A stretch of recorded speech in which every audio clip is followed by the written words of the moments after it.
పూర్తి వివరాలు చూసే ముందు మా ఛానల్ ని సబ్స్క్రైబ్ చేయడం మర్చిపోకండి. శ్రీ గురుభ్యో నమః. శ్రీ మహాసరస్వత్యై నమః.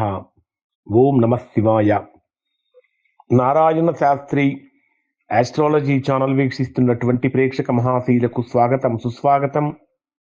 ఈరోజు మనము 2026 సంవత్సరం జనవరి నెల 21వ తేదీ నుంచి 31వ తేదీ వరకు వృశ్చిక రాశిలో జన్మించిన వారి యొక్క గ్రహస్థితులు, రాశి ఫలితాలు ఎలా ఉన్నాయి, రోజువారీ ఫలితాలు ఎలా ఉండబోతున్నాయి, ఒకవేళ ప్రతికూలతలు కనుక ఉంటే ఎటువంటి పరిహారాలు పాటించాలి, మొదలైన అన్ని విషయాలు కూడా చాలా వివరంగా తెలుసుకుందాం.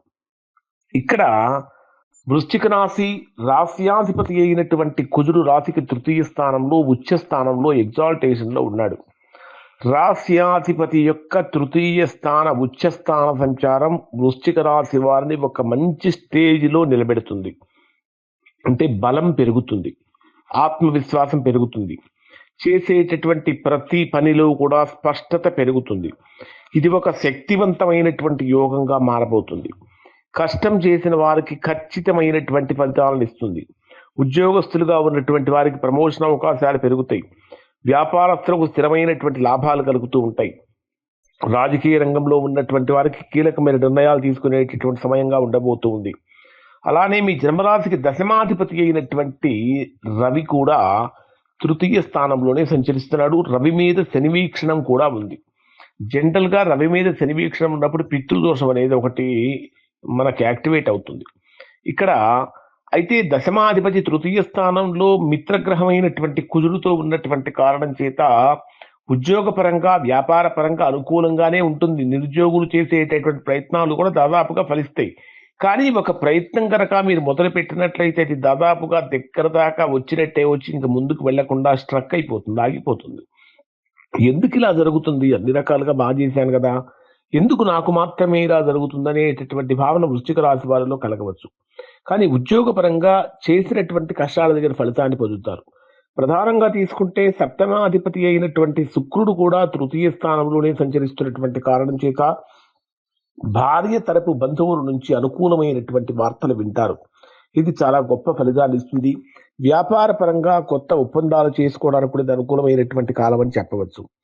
తర్వాత మీ జన్మరాశికి అష్టమాధిపతి, లాభాధిపతి అయినటువంటి బుధుడు కూడా 3వ స్థానంలోనే సంచరిస్తున్నటువంటి కారణం చేత రావాల్సిన ధనం వసూలు చేసుకునేటటువంటి సమయంలో కొంచెం ఇబ్బందులు కలుగుతూ ఉంటాయి.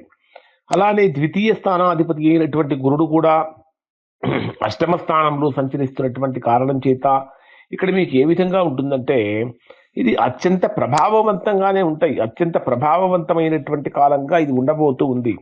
కానీ అష్టమ స్థానంలో గురుడు యొక్క ప్రభావం ఆరోగ్యపరమైనటువంటి ఇబ్బందులు కలిగిస్తూ ఉంటుంది. కమ్యూనికేషన్ పరంగా చాలా జాగ్రత్తగా ఉండాలి. అలానే చర్చలు అనేటటువంటి బలపడతాయి. కన్సల్టెన్సీ రంగంలో ఉన్న వారికి, మీడియా రంగాల్లో ఉన్నటువంటి వారికి, సాఫ్ట్వేర్లో ఉన్నటువంటి వారికి, టీచింగ్ ప్రొఫెషన్లో ఉన్నటువంటి వారికి, బ్యాంకింగ్ సెక్టార్లో ఉన్నటువంటి వారికి మాట్లాడేటటువంటి మాటలు చాలా చాలా జాగ్రత్తగా ఉండాలి. ఇక రాహుకేతు గ్రహాల యొక్క ప్రభావాన్ని కనుక మనం పరిశీలించినట్లయితే మీ రాశికి చతుర్థంలో రాహువు, దశమ స్థానంలో కేతు ఉండటం వల్ల ఉద్యోగపరంగా కొద్దిగా ఇబ్బందులు కలిగినాయి. అంటే ఇబ్బందులు అంటే కోరుకున్న చోటికి ట్రాన్స్ఫర్స్ రాకపోవటం కానీ, కోరుకున్న స్థితికి రీచ్ అవ్వలేకపోవటం కానీ జరిగి ఉండాలి.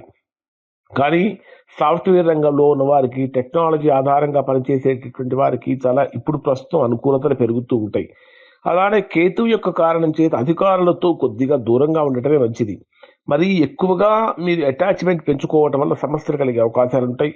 దాంతోపాటు ఆధ్యాత్మికంగా డెవలప్ కావడానికి ఇది అనుకూలమైన సమయంగా మారబోతూ ఉంది. ఇక శని భగవానుడి యొక్క స్థితిని కనుక మనం పరిశీలించినట్లయితే శని కూడా మీ జన్మరాశికి పంచమ స్థానంలో సంచరించేటటువంటి ఈ సమయంలో ఇది విశేషమైనటువంటి కర్మఫల సిద్ధాంతం బలంగా పనిచేస్తుంది. సేవా నీతి పాటించిన వారికి రక్షణ కలుగుతూ ఉంటుంది. తప్పు చేసిన వారికి కర్మఫలం అనుభవించే అవకాశాలు కూడా వస్తూ ఉంటాయి. ఆరోగ్యపరంగా కొంచెం జాగ్రత్తలు పాటించాలి. మొత్తం మీద ఈ 10 రోజుల కాలాన్ని కనుక పరిశీలిస్తే సహనము ప్లస్ క్రమశిక్షణ, నిజాయితీ ఉంటే గొప్ప ఫలితాలు సాధించే అవకాశంగా ఉంటుంది.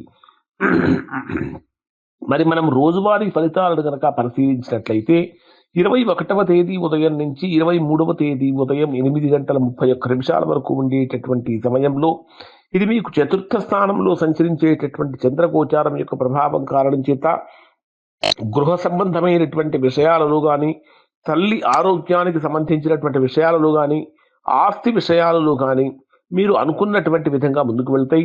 తల్లి యొక్క ఆరోగ్యం విషయంలో కొంచెం జాగ్రత్తలు పాటించండి. భూమి, వాహన కొనుగోలు మొదలైనటువంటి విషయాల్లో చర్చలు వస్తూ ఉంటాయి. కానీ మానసికంగా స్థిరమైన నిర్ణయాలు తీసుకోలేకపోవటం కానీ, కోపం పెరిగిపోవటం కానీ వచ్చే అవకాశాలు ఉంటాయి. సోమవారం రోజున శివలింగానికి అభిషేకం చేయించినట్లయితే మంచి ఫలితాలు పొందుతారు. ఇక 23వ తేదీ ఉదయం 8:31 నుంచి 25వ తేదీ మధ్యాహ్నం 1:32 వరకు ఉండేటటువంటి సమయాన్ని కనుక మనం పరిశీలించినట్లయితే ఇది ఈ రాశి వారికి చాలా అద్భుతమైనటువంటి అమోఘమైనటువంటి స్థితి కనిపిస్తూ ఉన్నది. అంటే క్రియేటివిటీ లెవెల్స్ పెరుగుతూ ఉంటాయి. విద్య పరంగా అనుకూలతలు పెరుగుతూ ఉంటాయి. ఉన్నత విద్య కోసం ప్రయత్నించేటటువంటి వారికి అనుకూలంగా మారుతుంది. ప్రేమ వ్యవహారాలలో కొంచెం శుభవార్తలు వింటారు.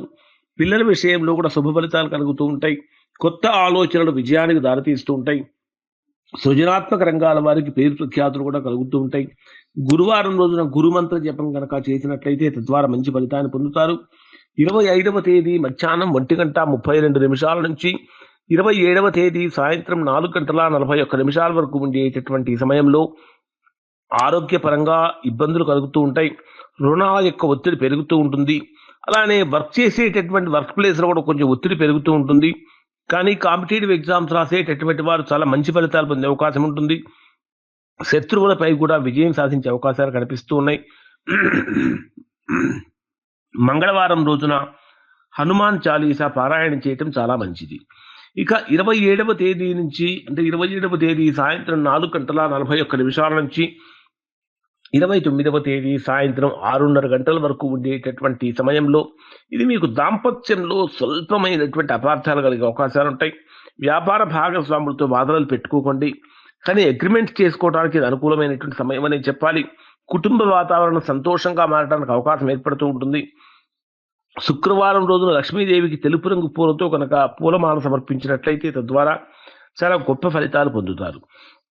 ఇక 29వ తేదీ సాయంత్రం 6:30 నుంచి 31వ తేదీ రాత్రి వరకు ఉండేటటువంటి సమయాన్ని కనుక మనం పరిశీలించినట్లయితే ఇది పూర్తిగా ప్రతికూలమైనటువంటి ఫలితాలు కనిపిస్తూ ఉంటుంది. ప్రయాణాలు, వెహికల్ డ్రైవ్ చేసేటప్పుడు చాలా జాగ్రత్తగా ఉండాలి. ప్రయాణాలు కూడా జాగ్రత్తలు పాటించాలి. ఆకస్మికమైన ఖర్చులు పెరుగుతూ ఉంటాయి. రహస్య శత్రువుల యొక్క ప్రభావం ఎక్కువగా ఉంటుంది. ముఖ్యంగా చెప్పాలంటే ఆరోగ్యపరంగా ఎక్కువ జాగ్రత్తలు తీసుకోవాలి. ప్రయాణ సమయంలో చాలా జాగ్రత్తలు తీసుకోవాలి. అన్నింటికంటే ప్రధానమైన విషయం ఏమిటంటే ఆర్థిక పరమైనటువంటి ట్రాన్సాక్షన్స్ జరిపేటప్పుడు ఎక్కడా కూడా ఇబ్బంది కలగకుండా చూసుకోవాలి. మీ చేతి నుంచి ఎవరికైనా డబ్బు వెళితే మరలా ఆ సమయంలో మీకు తిరిగి రావటం చాలా కష్టంగా మారుతుంది. ఈ శనివారం రోజున ఓం శనైశ్చరాయ నమః అనే మంత్రం ఒక 11 సార్లు కనుక చేసుకున్నట్లయితే తద్వారా మంచి ఫలితాలు జరుగుతాయి. ఇవి వృశ్చిక రాశి వారికి సంబంధించినటువంటి ఫలితాలు. శుభం.